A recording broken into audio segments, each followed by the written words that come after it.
C. Joseph Vijay எனும் நான்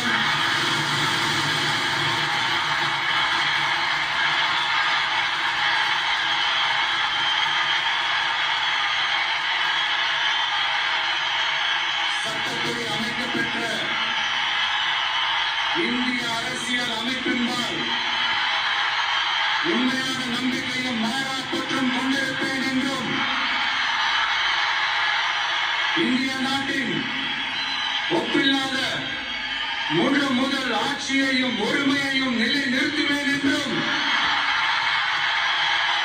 தமிழ்நாட்டு அரசின் முதலமைச்சராக உண்மையாகவும் முழச்சான்றின்படியும்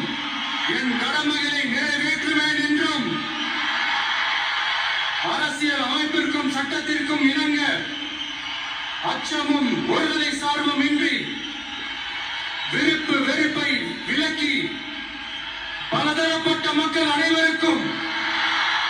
நேர்மையானதை செய்வேன் என்றும்